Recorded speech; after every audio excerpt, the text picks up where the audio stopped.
Zdaj pa v nevarnem trendu, ki med mladostniki kroži po družbenem omrežju TikTok. Gre za tako imenovani paracetamol izziv, ki mlade spodbuja k zaužitju čim večje količine paracetamola, kar pa lahko privede do zastrupitve ali celo smrti. Odzvali so se tako na Ministrstvu za zdravje kot Javni agenciji za zdravila ter Lekarniški zbornici. Zdravilo je na voljo brez recepta in je eno najpogosteje uporabljenih proti bolečinam in vročini.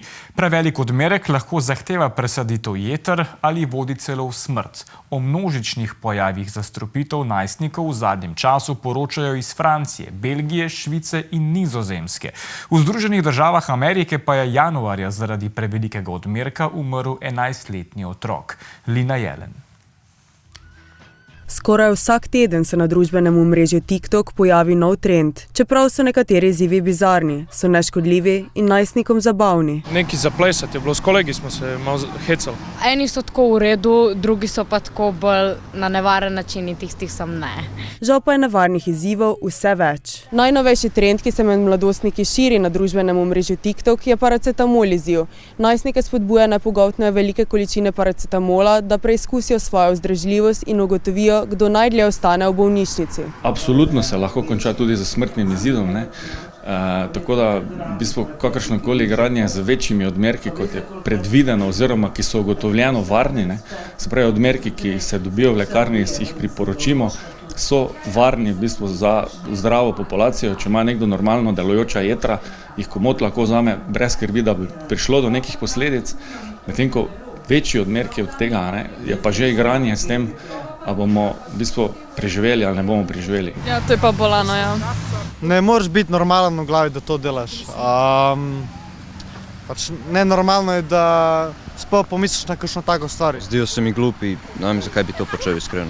Zdi se mi, da je to tako dosti neumno, da ti dobiš pozornost, da delaš nekaj nevarnega za sebe. Znaki zastrupitve s paracetamolom se lahko opazijo komaj po 3 dneh. Ko se znaki pojavijo, pa so jetra že začela odpovedovati. Se pa vidi žal pozno z tem rumeno barvo obraza ali pa oči, pa dejansko lahko sklepamo, da gre za nekaj, kar se je zgodilo jetrom, na jetrih, in takrat se komaj lahko gre potem v neko zdravljenje, ki pa je dostikrat potem že tudi žal prepozno. Zakaj imajo mladostniki sploh željo sodelovati v izzivu, ki se lahko konča s smrtjo? Sestavni del odraščanja je izzivanje, soočanje z nevarnostmi, izpostavljenim nevarnosti, ampak to je danes otrokom popolnoma odvzeto, onemogočeno, ker pač so starši preveč hiperprotektivni, jih imajo pravzaprav popolnoma uvati, tudi vemo, šola popolnoma varen prostor, kar je čisto nevzdržno in potem to na tak ali drugačen način butne na površje. TikTok challenge so malo bolj tako, da malo izzivajo, ampak mora se malo živeti, čisto iskreno, da vam povem, ker tole, kar delajo današnji mladini, da nas kar tako malo zavežejo, pa da ne moreš nikamor, ne moreš pisati, ne moreš to, ne moreš to.